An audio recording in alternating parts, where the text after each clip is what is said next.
All right, folks, welcome to the Creation Science Hour. This is Kent Hovind and my son Eric Hovind. We are sitting here on the 12th of the 12th, December 12th, 2003. We almost made it through the year, son. Almost. It's been exciting. It has. Can't believe a whole nother Christmas is coming around the corner. I sure look forward to Christmas time. You now have 1.5 kids. 1.5. Second one is in the oven cooking. Angelina Marie is cooking right now. And Angelina Marie, is that what you're going to name her? Second. I believe Angelina Marie is what we've come Get a up good with. Bible name like Meher Shalal Hashbaz or something. You know? That would definitely be interesting. Yeah. No thanks, Anyway, Dad. no, Okay. Thank you for not naming us keep that. keep those grandkids coming. Good to have you here. If you want to join us on the program, we have a slight phone problem. You won't be live on the air, but we will type out your question, and Rita or one of the ladies will hand us the question. We'll try to answer it. What we're doing on this program is defending the Bible view that the Bible is literally true and scientifically accurate, and the evolution theory is one of the dumbest and most dangerous ideas in the history of the world. It didn't happen. You didn't evolve. God created you in His image, and the image is getting kind of faded these days, as like an old coin getting worn out, but we are still made in God's image. And we're going to answer to God one day. He owns the universe. He created it. He makes the rules, and we've all broken His rules. We've all sinned, and we all deserve His judgment.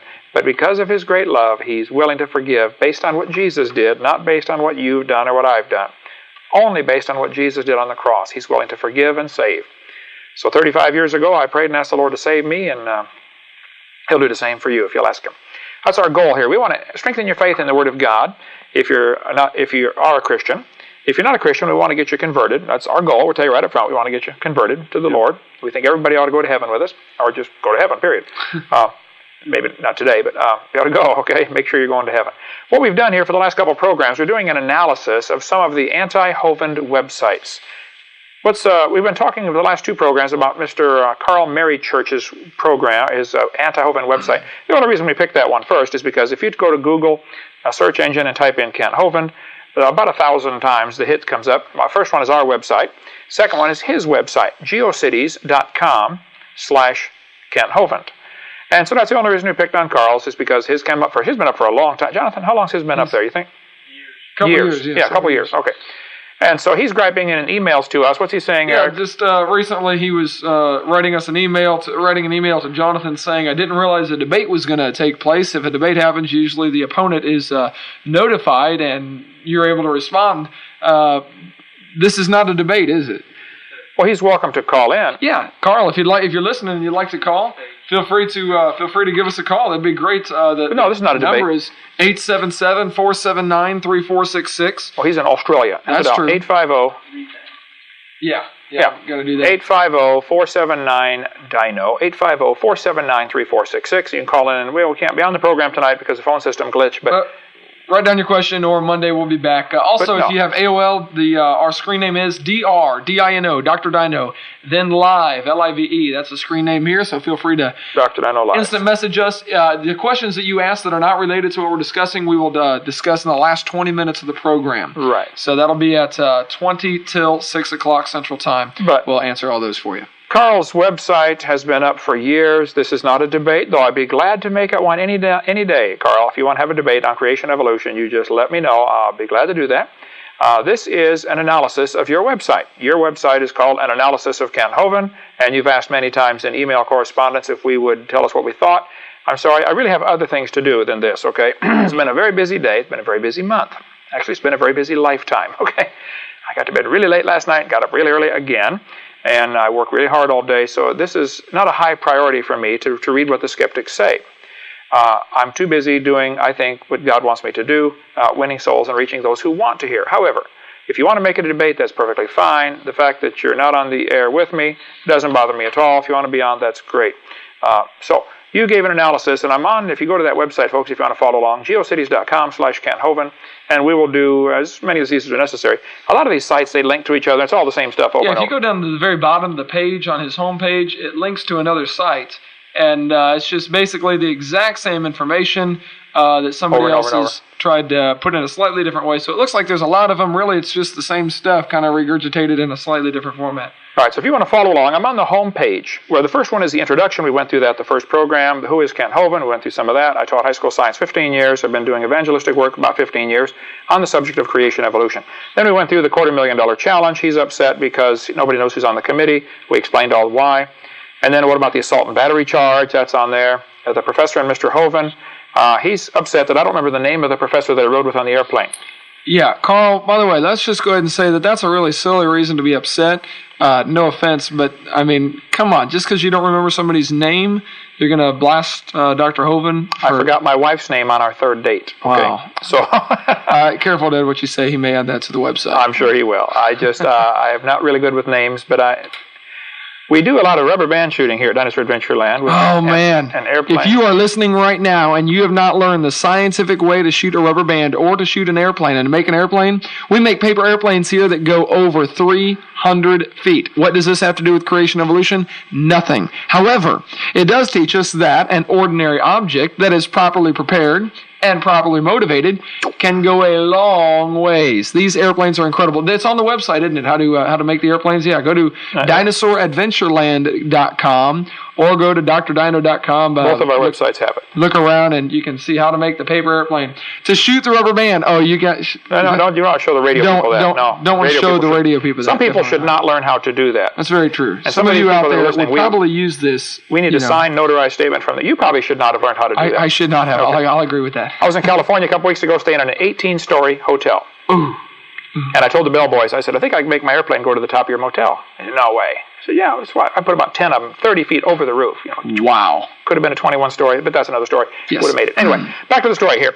Carl, if you're listening, glad to have you on the program. If you want to be on, you can call in 850-479-DINO or go to drdino.com and then click on the Creation Science Hour button and then go to AOL Instant Message. Or just, what's the other AOL screen name? No, Dinosaur, Dr. Dino Live. Dr. Dino See, Live. that's what we got it written right there under the camera. Okay. So we're going through Carl's analysis of Kent Hovind just to give it a chance to defend myself. This is America, not Australia, Carl. You get a chance to defend yourself over here. You guys turn in your guns and roll over and play dead. We don't do that here, okay? We keep our guns. Yes. Loaded, actually. Okay. He says, the professor and Mr. Hovind, he's upset because I don't answer who the professor was. I don't remember, okay? But the story's true, and that's what professors do believe. They do believe they came from a rock 4.6 billion years ago. That is what they believe. It's tough for them to narrow it down to those terms. They don't see it like that, okay? Because in between the rock and the today, they got billions of years, and they think that fixes it, like a fairy tale. If a man drifts through the air quickly, or if he drifts through the air slowly, they're both impossible. Yeah. Okay. Then he talks about an evangelist confronts Kent Hovind. This, if I recall, was an old Earth creationist who said... the Earth is billions of years old. Do you have that one up? See if you see anything specific there I should talk about on that one. I really didn't see anything other than he's saying, look, you're doing a lot of damage to Christianity. I tried to warn him in Christian love. Now we have to treat him like the world because he did not heed the advice and did not heed that. His advice was I should stop emphasizing the Bible is literally true and Genesis story is true and start compromising. Yeah. Okay, well...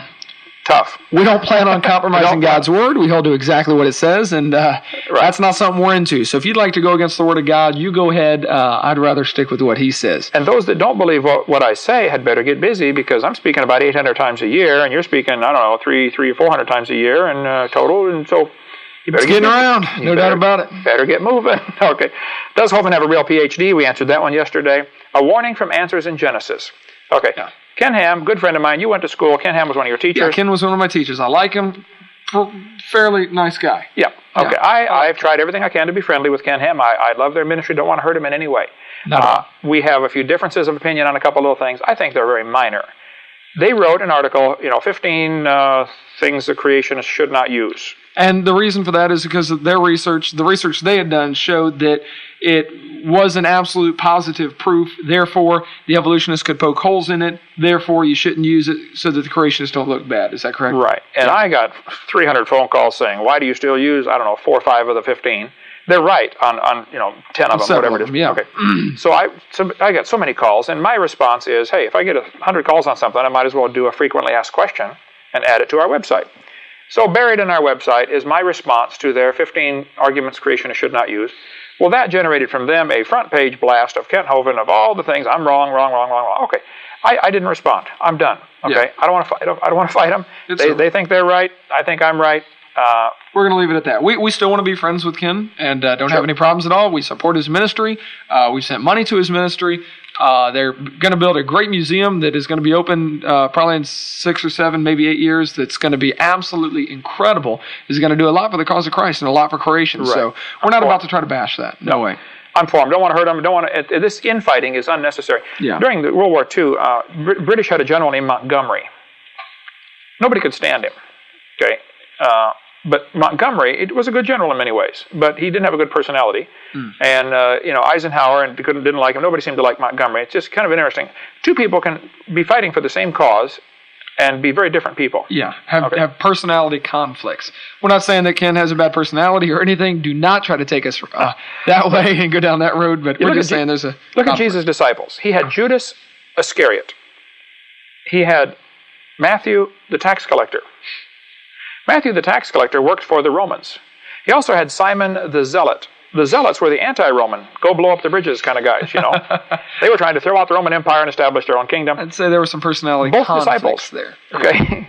So it's okay to have a variety of opinions in the kingdom, and praise God, they're always welcome to come down here, and I love what they're doing. Don't want to fight them. I'm done with my response. If you think their response is better than mine on some of the little issues we talked about, give me a call on those specific ones, and I'll be glad to discuss it. Okay, I think I can defend my opinion. No problem. The 6 impossible things before breakfast that Carl has here is not worth discussing.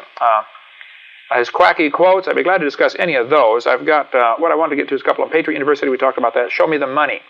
He's saying here, he took the number of tapes we sold and the total revenue minus the expenses for the tapes and the employees, et cetera, and says we're making a net profit of $684,000. Well, Carl, first place, it's none of your business, okay? Right. Secondly, you don't have a clue. Thirdly, none of this is mine. I don't know what company you work for, if you work for anybody. I'm not sure how old you are, judging by some of the stuff I saw on your website and the spelling and stuff. Maybe you're not even out of school yet. But you have a website, which anybody can do, especially a GeoCities website. Anybody can do that one, right? Very low quality. Okay. Hey, that's all right. That's okay. It's okay, Carl. If it's all you can afford, that's great. But we're not trying to attack personally here, so let's be careful of that. All right? Okay, let's say you work for General Motors. And so I sent, look how much money Carl makes. General Motors brought in, $12 billion last year. Hello, think about it, okay? Think about it one more time. We have added up the total amount that we have spent here at CSC that the ministry has. It was done last year. Actually, we're doing it again this year for the end of the year. We're doing it again. So you've been doing this traveling and speaking, and it began about 15 years ago, right? How much was it last year? We figured it up. How much was it last year that we had spent? We had spent all of it. That's right. That's what it was. Yeah, you're right. Yeah. All of it. And then some. And then some, actually. We went in debt. Yes, sir, we did. Okay. No doubt about it. So I'm on, let's see, Liar, Liar, Pants on Fire. He's going through some of the supposed lies here that I have. Now, he has 9 lies. I'll be glad to take any of these. If some of you are listening and want to call in and go through some of those. Or if you want AOL instant message, just ask us the question. If you see something in there that you say, hey, we really think you ought to hit this, please let us know that, and we'll be happy to talk about it. I'm just going to take randomly a couple of them here. I spotted number 3. 5/5/2000, the prediction that wasn't. Okay? He says that I said the New World Order was going to reduce the population of the Earth to 500 million by May 5th of the year 2000. And he said I said that basically in my seminar before 2000, obviously. Well, Carl, you have it wrong, okay? What I did is I flashed up on the screen a picture of a book, which I have here someplace. If I had time, I could get it. A picture of a book by a New Age author who said that the spirit guides had told him that there would be a reduction in the population by May 5th of the year 2000. I never said it's going to happen. I simply said one of these idiots said it's going to happen. Yeah. And I think it's important to note out that many times throughout the seminar, and even now, what we do is we quote other things, trying to give people an education of what's out there.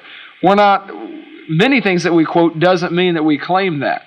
Right. Yeah. Okay, so Carl, I did not claim the world's going to come to an end, or that, and you told us to critique your site and tell you what needs to be removed. This needs to be removed, okay? I expect it's that with all the lies. Number 4, falsely claiming bankruptcy. Okay, here's what happened. There was a disagreement 8 or 10 years ago with the IRS over a couple things, and they came and stole my cars. And I was here. Yes, they did steal the cars. I was gone. Yeah, my dad had just left. Totally illegal. They don't do anything illegal unless they, get forced to. They came and stole my cars. Okay. A friend of mine said, hey, before you, what they do, their approach is steal your property and now let's negotiate. Okay. That's the police too, by the way. We're going to lock you up and handcuff you and put in the back of the car. Now let's talk. Yeah. Okay. Hang on just a second. You can't defend yourself. Okay. Well, a friend of mine said, well, if you want to get your cars back and then negotiate with them, file bankruptcy. I said, but I'm not bankrupt. They said, it doesn't matter. You file bankruptcy, and that filing causes them to give your cars back, and now you can negotiate on level ground. Okay. Well, I filed bankruptcy at his advice, and I made a couple. I'd never done anything. Zero. I didn't know where the courthouse was. Yeah. I knew nothing about the legal system. Okay. I don't get in trouble. I try to stay out of trouble. I didn't know where it was. Had no idea what to do. I'd never filled out a legal paper in my life that I knew of. Anyway, so I filled out this 12-page bankruptcy form they gave me, and I made a couple of mistakes. The IRS jumped on the mistakes and said, Judge, we want this thrown out as a bad filing. That's common. They always try to get things thrown out. Okay. Right. And so the judge agreed. I had made some mistakes, and they threw out the filing. End of story.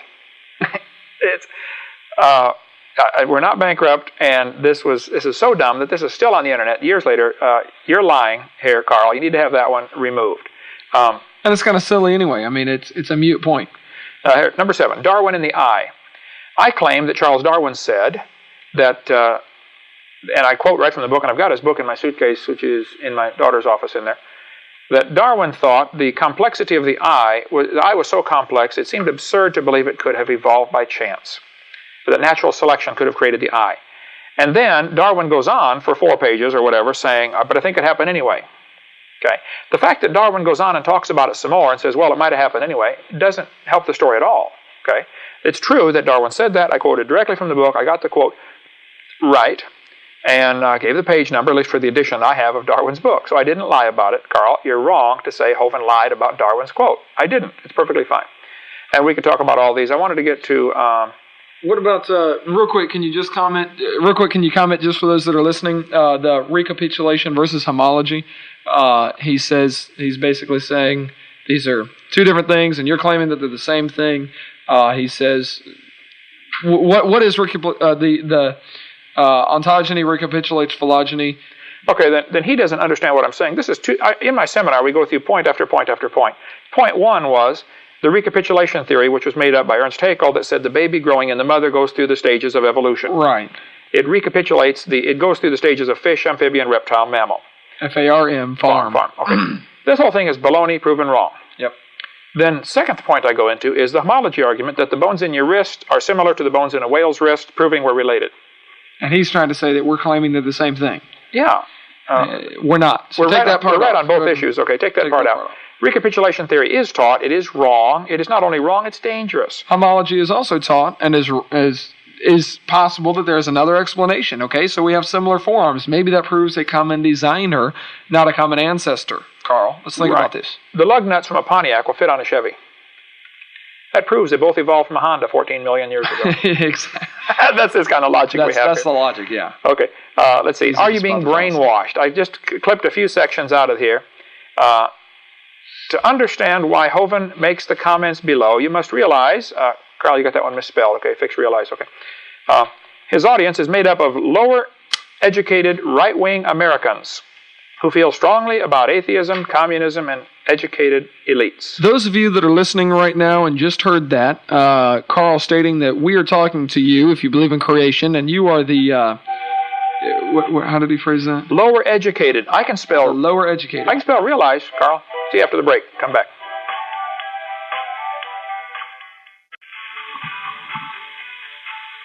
All right, folks, welcome back to the Creation Science Hour. This is Kent Hovind and my son Eric Hovind, talking to you live on, whatever it is, doesn't matter, December the 12th. So if it's a different date, then you're not hopefully here we're still alive, but the program is not. We're going through the website. If you want to be on the air, we can't today. I'm sorry about that. You can Too bad. Call in, though, and the secretary will type out your message and get it to us. The number to call is 850-479-DINO, 850-479-3466, or AOL Instant Messages at Dr. Dino Live. DR, do you have to put the space in there, Jonathan? They can if they want. DRDINOLIVE. Dr. Dino Live is our screen name. We're discussing geocities.com/Kent Hovind, website that is supposedly analyzing Kent Hovind and checking out exactly what he believes and trying to poke holes in it. So far, Kent Hovind's still doing good. The guy who apparently has this website up, Carl Mary Church, isn't doing so hot. So we are right now, if you go to the homepage, then click on Are You Being Brainwashed? We're talking about his comments on a little booklet that we have published called Are You Being Brainwashed? By your public school science books. Sure. We have published this booklet. It's gone through several revisions and editions. We're always trying to improve what we do around here. Yep. And he says, to begin his critique here, to understand why Hovind makes the comments below, you must realize, misspelled, that his audience is made up of lower-educated right-wing Americans who feel strongly about atheism, communism, and educated elites. This is, what's the term they use for this? An elitist comment, okay? Yeah. This is a person who basically says, I'm smart, you're dumb. Were you in the debate when... I was. Okay. Yep. That one professor was saying, well, the reason, Hovind's winning this debate is because this audience doesn't understand the complexities of this subject, It was great. I said, let me translate that for you folks. What he just said is, I'm smart, you're dumb. And the audience applauded. They were like, yeah, that's exactly He said, I didn't say that. I said, how many of you understood it that way? There's like 1,000 people there. They all raised their hand. Yeah, that's exactly what he said. Exactly. And that's what all these evolutionists do. They think, well, if you don't understand evolution, if you don't believe in evolution, it's because you're dumb. I think it's quite the opposite, Carl. My IQ is over 160. I've taught high school science 15 years. I have a PhD in education. I may not be the smartest man in the world, but I'm smart enough to figure out I didn't come from a rock 4.6 billion years ago. And I think most 5-year-olds are smart enough to figure that one out. So I think most people should resent the fact that you call them uneducated, lower-educated, right-wing Americans. Okay? I don't know what you mean by right-wing exactly. If the opposite is wrong, then yes, I'm right, okay? The opposite of right is wrong, then yeah, I'd rather be right than wrong. Definitely. Americans who feel strongly about atheism, I think it's a dumb idea. There has to be a creator. Strongly about communism. I feel strongly about, God doesn't believe in atheists. I feel strongly about communism. I think it's a dumb theory. It doesn't work. The idea if you take away everybody's stuff and then redistribute it, all you got to do is look at any communist country. It doesn't work. Nope. 70 years in Russia proved it doesn't work. Okay? So, yes, I feel very strongly about that. I've been there. They're finally coming out, and capitalism is actually something that is good for them now, something that is really helping them your prosper. Wife is from there, Ukraine. Yeah, my wife's from Ukraine, so. Yeah, we feel strongly about that. We do. We think that communism is basically, they want the authority at the point of a gun to take away your money that you work for, and the Bible teaches the opposite. You work hard, you make money, you spend it. It's yours, okay? The labor is worthy of his hire. And educated elites, yes. I guess I feel education's a wonderful thing. Those who think they're better than others because of their education, I get worried about that. I think it makes me a little nervous. So here's some of the quotes that I said. Dr. Stephen Gould becomes a Marxist professor at Harvard University in Boston, page 34. Carl, that's correct. Karl Marx was a Marxist. He admitted it over and over. I'm not saying anything wrong. It's true. He was a communist, okay? Stephen Jay Gould was a Marxist. Yeah. Stephen Jay Gould was a Marxist. Okay. Who passed away this last year. And an unnamed scientist is described as an atheist Russian astronomer. Again, I'm sorry, Carl, I forgot the name. Okay. I meet lots of people every week, and I forget names. I'm sorry about that. Okay. I don't know what's the 4 personality types. One has a hard time with names. One can remember well, one can't. I remember numbers like crazy. Numbers, formulas, science things, Kind of like those 2 signs to a genius. 3 signs of a genius. 3 signs? Yeah. Poor memory. I don't know. Do you know what? I forgot the other 2. We'll have to look it up. Oh, well. Okay. And Ernst Haeckel becomes a German God-hater. That's exactly true. Ernst Haeckel was a German God-hater. I don't know what problems you got with that, Carl. Study his life, okay? Just study it. We're not attacking Ernst Haeckel. We're telling you what he is. I'm stating a fact. He was a German God-hater. I happen to be 1/4 German and 3/4 Norwegian. I'm not against Germans. I've preached in Germany 3 times. I'm going back again in a couple of months. I'm not anti-German. I'm anti-error. I'm for truth. End of story, okay? Exactly. He says, scientific howlers. Evolution theory says that all life comes from a rock. Eric, you look through our textbooks we have here. Yeah. Do the textbooks teach, if you boil away all the fluff and feathers, that we came from a rock? Unquestionably, yes, they do. And if you have a 3rd grade, maybe 5th, 6th grade education in the public school system, you'll actually be able to read those books and see that is exactly what they're teaching. Right. If you're homeschooled, you can understand it by 1st grade. Private school maybe by 2nd grade. Public school maybe by 6th or 7th grade. Now, we're not making fun of you out there if you go to public school. We're just saying the education has been proven not to be the absolute... Not quite up to snuff with the rest of it. Okay. But that's fine. No problem with that at all whatsoever. That doesn't mean you're dumb. That doesn't mean we're smart. That doesn't mean any of that. We're not trying to say that, all right? My brother's in his 34th year teaching public school. He led me to the Lord. Great godly man. So. Yep. Love your teacher. Do the best you can. And stay away from drugs and alcohol. Okay. There you go. All right. Amen. Scientific howlers, Carl Mary Church says, the periods of the geologic column are determined by giving an age to each rock based on how long they thought it would take for life forms to evolve from one kind to another. That's exactly how it happened. You better study the history of the geologic column. Study when they came up with this idea in the 1800s. This was 1831 is when the book was published, but the guys who came up with it were Strata Smith. They called him Strata Smith. He studied the different strata. All these guys, many of them believed in creation, but they thought the time it took a layer to develop, but based on sedimentation rates, was some kind of indicator for how long it took to get the whole geologic column. They studied a few rivers, the sedimentation rates. That's how it was come up with. The whole thing is baloney. He says that I say clams exist at the bottom of the geologic column, and read the whole quote, Carl. Okay, in my seminar I say, if clams are found at the bottom of the so-called geologic column, that's because they're already at the bottom when the flood started. That's where they live. They live underwater. So obviously they're the first ones buried. Birds would be the last ones buried in a flood. We can go on through all the scientific hours. I will defend my position on anything I've said. If you disagree, give me a call. Mr. Hovind goes to Arkansas. The state of Arkansas tried to pass a law banning lies in the textbooks. Which, by the way, would be a great law. I mean, how many of you out there right now would like it if your kids were going to school and it was okay that they were being taught lies as fact? I say, if I said the moon's made of green cheese, okay, that's a dumb theory, but it's okay to have dumb theories. Yeah. And then suppose I said, NASA proved it when they went there in 1973. Well, now I'm using a lie to support my theory. Yeah. It's okay to have a dumb theory. It's not okay to lie about it. It's worse to use tax dollars to get paid while you lie about the dumb theory, okay? Yeah.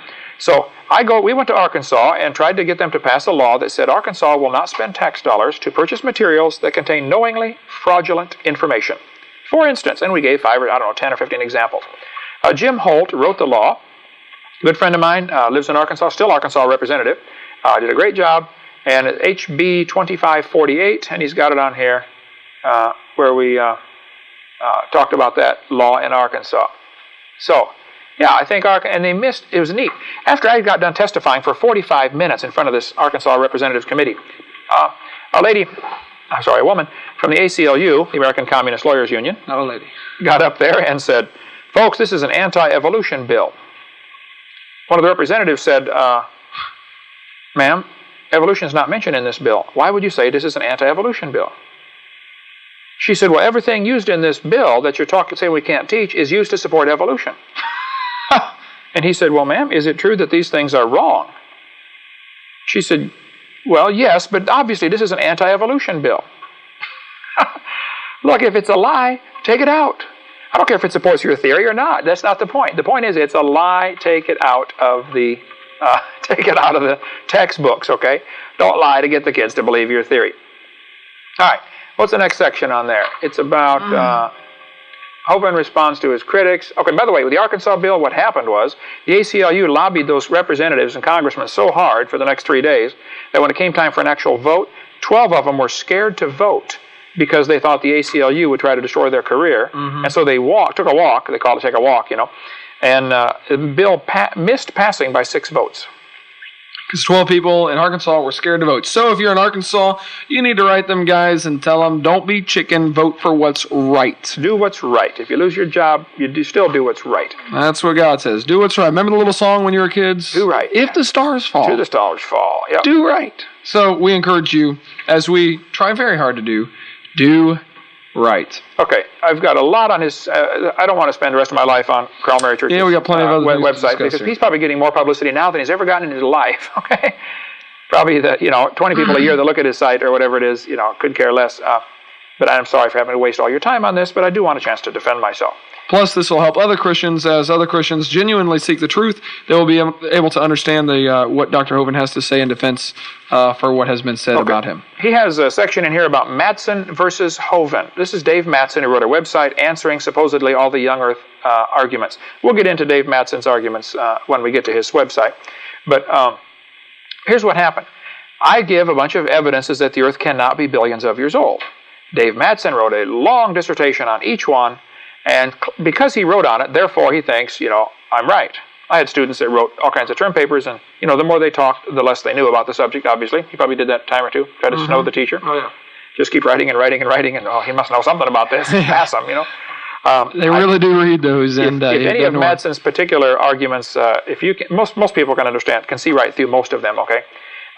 But if one of them gives you a hard time, before we get to that on this program, give me a call, or AOL Instant Messages now. We'll be glad to answer it. Let's take the message we got now. Is it appropriate, Eric, for this? We're going to take this here in about 10 minutes during the second part of the break. We'll take this. The baloney detector. What did I miss here? Hovind and the Hendersons. What is that one about? I haven't seen that one yet. Check through that. Oh, about cryptozoology, the study of hidden animals. Yeah, I agree. Hovind tries to argue, fourth paragraph, the case for pictures of dinosaurs in the 20th century. Now, the first question is, what does this have to do to young Earth? Well, Carl, my seminar and my ministry is a whole lot more than just proving it's a young Earth. We're proving evolution's a lie. We're proving dinosaurs lived with man. Dinosaurs may still be alive. I don't know, but there seems to be an awful lot of evidence that some be still alive. So, and plus, what I put in my seminar is none of your business. You have zero control over it. We don't care what you think, all right? If we want to teach the moon is green cheese, then we'll do that. We're not going to teach the moon is green cheese, okay? But, so, yes, I think if you look at my website, drdino.com, and go to, where's it, under articles, Jonathan, about pictures of living dinosaurs? Dinosaurs in the 20th century, okay? I think there's pretty overwhelming evidence that dinosaurs have lived with man, and some may still be alive, and like the one that washed up on the beach in California. Okay, he mentions here about the, one has been rebutted, the sea monster or shark, probably from the Japanese, I don't want to take time to go into back and forth all of his links here, about the article, I think from AIG, Let Rotting Sharks Lie. This is one of the things AIG was upset about, that, I'm still mentioning the Japanese fishing boat caught the basking shark, or caught whatever it was, the plesiosaur. They claimed it was a plesiosaur. Some folks have tried to claim it's a basking shark. And I say in my seminar, I don't know what it was. But I do know the fishermen on board said it's not a basking shark. The marine biologist on board that had it in his hand said it's not a basking shark. He drew sketches of the bones. They made a special stamp for Japanese mail, and they threw it back. It stunk. It was going to destroy the whole cargo of fish.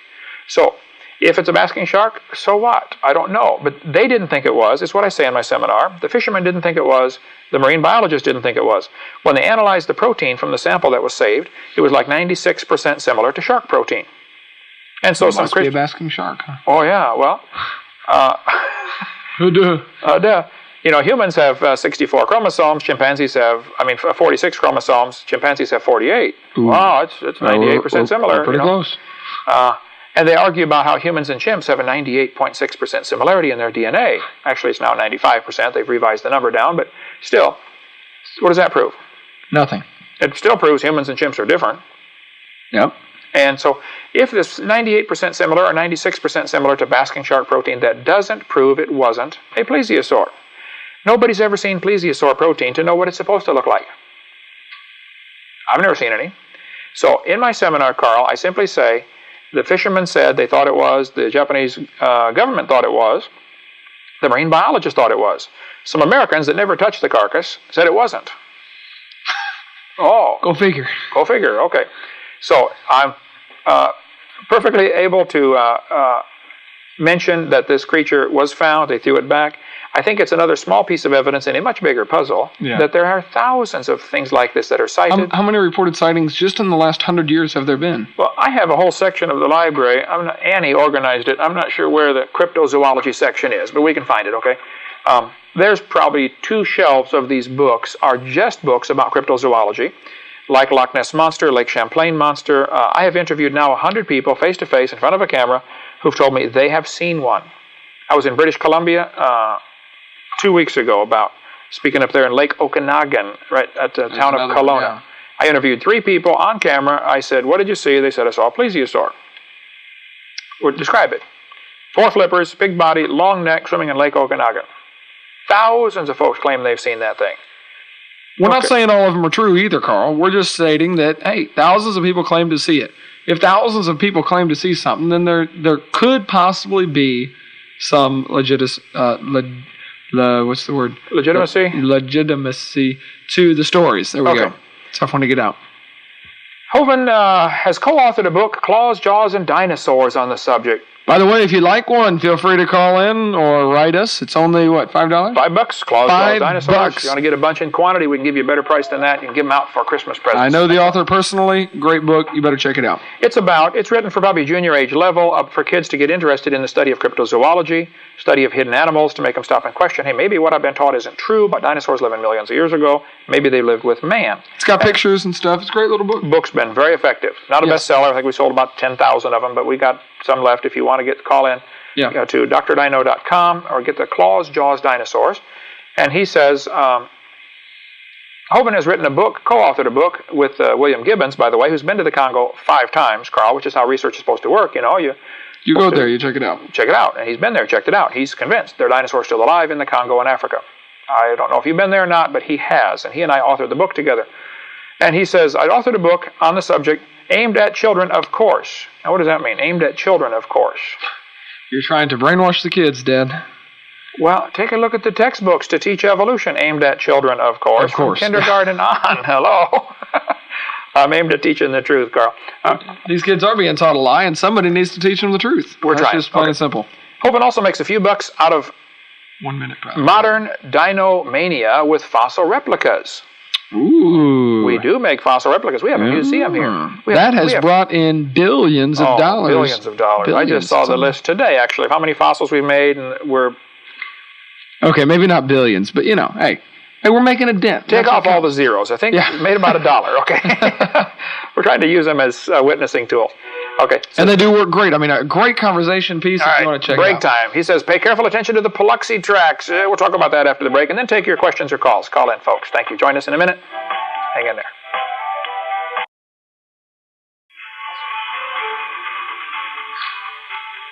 Welcome back, folks, to the final segment of the Creation Science Hour. We've only got 20 more minutes here, so we have to hurry. We got several more things we want to get in. By the way, just to let you know, the brand new 2003 seminars are now available online, absolutely free of charge. That doesn't mean we'll send them to you for free, but that means you can listen to them online for free, except for that big old, online internet bill every month.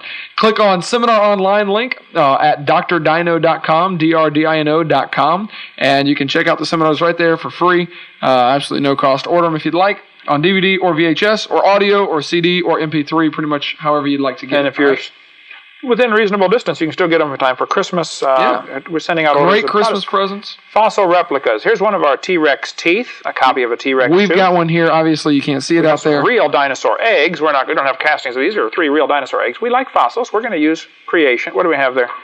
Oh, the coprolite. We don't want to talk about that. Okay. If you're ever here and you're in Pensacola, you got to come check out the museum where we've got all these great fossils, including the coprolite and the dinosaur eggs and the wonderful stuff to see and touch and handle. It's great. Okay, he says, pay attention to the Paluxy castings. That imprint looks just a little too perfect. Can't be real. It's too perfect. What would you expect a human footprint to look like, I'm missing the logic here, Carl, totally, okay? I'm totally missing it. Too perfect to be real. He said, it's ironic that Hovind is flogging faked castings just like the residents of Paluxy did in the 1930s. Well, Carl, you're lying, okay? I'm not flogging a faked casting, all right? I think it's a legitimate casting. I've been there 5 times to the Paluxy River. Dr. Carl Baugh lives there, has lived there for years, has the river running right through his property. I met with Emmett McFall, who died recently, but lived there for, 60 years on the Paluxy River, and knows an enormous amount about the footprints. So you might want to go to Carl Baugh's website. His is creationevidence.org, and you can see what Dr. Baugh has to say about that. But don't accuse me of trying to peddle a fake footprint. I don't believe it's fake, or I wouldn't be selling it. Yeah. Okay? Yeah, tell John Gusty that does our casting, this is so perfect, it must be fake. I surely appreciate that. So you told us, what did he tell us to do about his website, John? Eric, he told us to. Yeah, he's talking about his website here. We got to finish with that, and we're going to go on to some other things here, finish with his website. Because I know you guys have lots more questions other than what is on his website. He said, basically, in correspondence with Jonathan, look, you show me the errors and I'll be happy to correct them. Surprise me, be different. I haven't had a response from this request in 2 years. He's ready for the response. Here it is, a couple things to correct. Well, let me tell you why it's been 2 years, okay? Yeah. I don't care what he thinks. That's a very good point there. Okay, I have other things to do. If all I did was read all these critical websites, I'd get nothing else done, okay? We've already given 3 hours to this. So I don't care what he thinks. Okay, critics can be your best friend. I like people to analyze and do this kind of stuff, and if I'm wrong, I'll change it. Honestly, I will. So far, I haven't seen anything that I need to change. Dinosaur Adventureland, water, that I need to change. So, Carl, sorry. You asked us what to do. I think you should at least correct the mistakes we pointed out. My real recommendation, though, close this site down. Yeah. Okay? Well, get a spell checker would not be one, okay? But I would just close the site down. if it was me. I don't think there's anything in here worth keeping. The connection to Jack Chick. Oh, Jack Chick's a good personal friend of mine. Yeah, and he doesn't really even say anything on there. All he says is, hey, he's got a connection with Jack Chick, and then leaves it at that. Well, what is that supposed to mean? Yeah. Jack Chick is doing a great job. He's about 75 years old and good friend of mine, and was out there, met with him a couple months ago when I was there. Doing a great job, yes. I love Jack Chick's work, have for years. He asked me to rewrite the Big Daddy comic book. I was honored to be asked by him, and so I rewrote the Big Daddy, added a few things, deleted some things, and I think updated it basically. And it's really sharp. You can get him through our ministry, actually. So, yes, love what he's doing. Anything else you see that we have to cover? I don't see anything that we have to cover. If you guys out there, if you guys have any questions about it, please feel free to write us or call us, and we can answer all the questions we need to on the subjects. He talks about Hovind attacks the evolution theory, and supposedly all of the attacks are not true. I don't exactly know what he's trying to do there, but anyway, just call in if you're reading something and you say, hey, this sounds like a really good argument. I wonder what Hovind would say. Does he have the answers for this? And we'll be happy to hook you up with the answer. All right? Dr. Hovind can defend everything he says. I'll try to. And I try to be careful in my seminar. I think you know, Eric, you've been there hundreds and thousands of times, but I'll say, well, there are several theories about this. If there's a controversy, like about Noah's Ark, there are 4 theories of what happened to Noah's Ark. I give all 4. That's a teaching tool, okay? Some folks who believe their particular theory think I shouldn't mention anybody else's theory. Well, okay, if I ever start working for you, then that's the way I'll do it. Meanwhile, I don't work for you. I'm going to try to do whatever the Lord tells me. So if I try to be very cautious, if the Bible isn't clear or science isn't clear, I say, this is how it appears. Now, some people think you shouldn't mention it until it's absolutely clear. I think it's a good stepping off point for research is to understand what's been studied so far. Now take it from there. Okay, let's forget Carl for a while. Carl, you probably got, like I said, more advertising in the last 3 programs than you've gotten in your life. And if you don't take the site down, it'll probably go back to oblivion where nobody cares. All right, go ahead. So, got a couple emails here, instant messages here. This is from Michael in Southern California. Hey, Michael, thanks for listening. Glad you're out there. He says he's wondering if it was ever proved that Darwin became a Christian on his deathbed. I've heard a few stories about that, but no one knows if it's true. Hear anything about that? What do you think, Doc? It's not true, apparently. And I would again say, now this is one of the points AIG is upset with me because they say Darwin didn't repent on his deathbed. I say, I don't think we know for sure, but I think probably he didn't, okay? I would agree that he did not repent on his deathbed, but how do you know something from 18 years ago or 20 years ago? It appears that his wife made up the story that he repented on his deathbed, and so I don't know. I don't think anybody knows, but it appears it's not true, and I certainly don't use it in my seminar. Hopefully, I don't think I ever have. I know I don't. So I would never say Darwin repented on his deathbed. I think the story's bogus. Next one. Next one says, I've noticed evolutionists always say you're oversimplifying when I make a great creation point, when it is actually them overcomplicating to try to make their religion a science.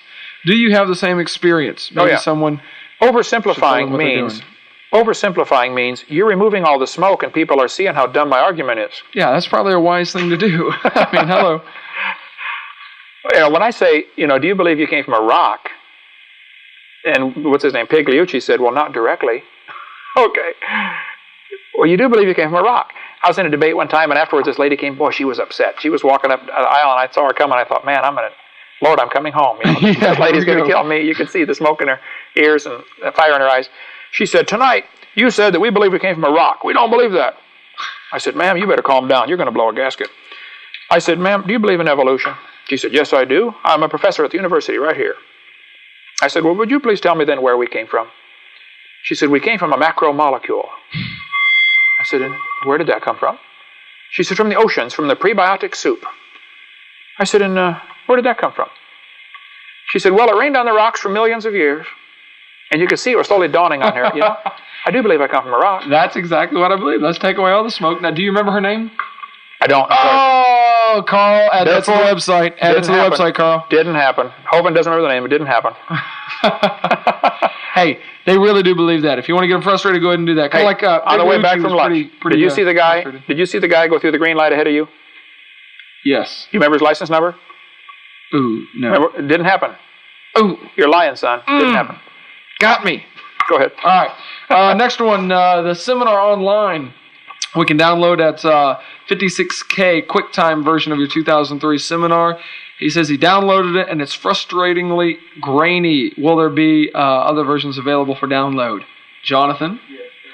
Yes, there will be is the answer to that to Steve. And They're compressed for the web. Hey, I got a better idea. Send us $99 and we will send you DVD, top quality, no grain whatsoever. There's a couple grains on part 3. Part 3 is... Yeah. Okay. Well, overall, very professionally done, professionally made, and a great... Here's the problem. Okay, Jonathan had all of our debates done for the web, put them online. We have a T1 line. Okay, we spend $1,000 a month or whatever it is for this dumb thing.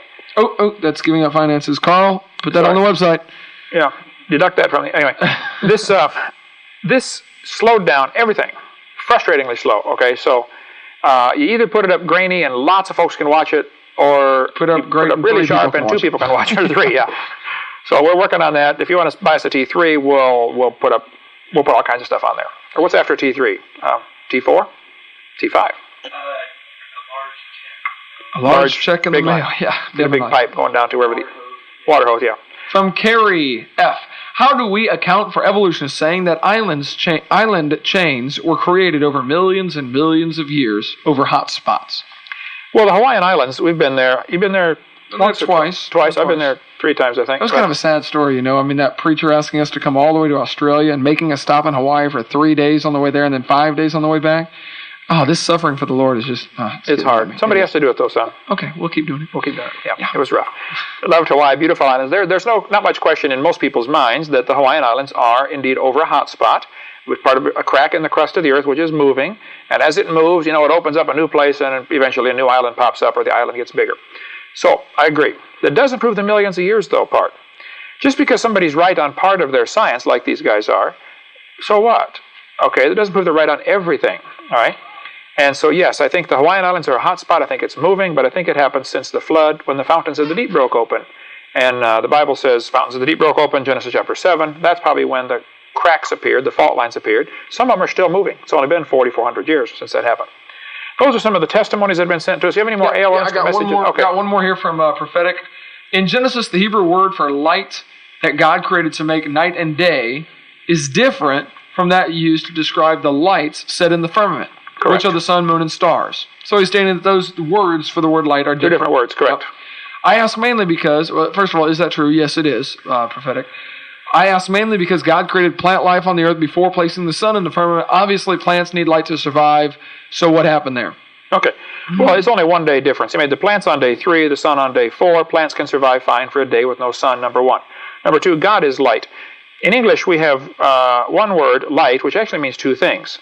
This is a light, and it is producing light, which I see reflected off my hand.